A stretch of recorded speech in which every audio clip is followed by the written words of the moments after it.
Hər vaxtınız xeyirli, uğurlu olsun. İmtahana az qalıb və imtahana qədər sizinlə çalışacağam. Python proqramları ilə bağlı, Python testləri ilə bağlı bəzi məqamları həll edək və qısa qeydlərimizi aparaq. Deməli, bizə belə bir proqram verib for I in range 100-dən 1000-ə qədər. Yəni 100-dən 1000-ə qədər ədədlərin içərisindən görək bu nə edir? If sum int x for x in sətir I. Yəni bax nə edəcək?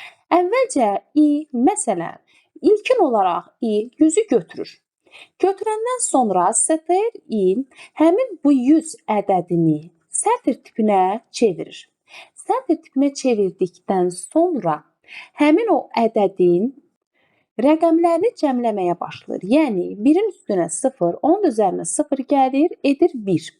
Və bu ifadə ona bərabərdirmi? Deyirəm, yox.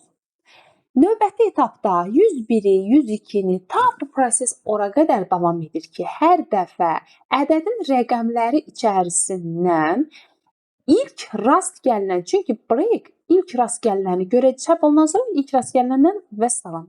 Onunla da siyahıdan, ümumiyyətlə proqramdan çıxmış olacaq. Gəlin sizinlə bir-bir baxaq. Məsələn, 101-də ədədin rəqəmləri 2-dir, 102-də 3-dür, 103-də 4-dür, 104-də 5-dir və s.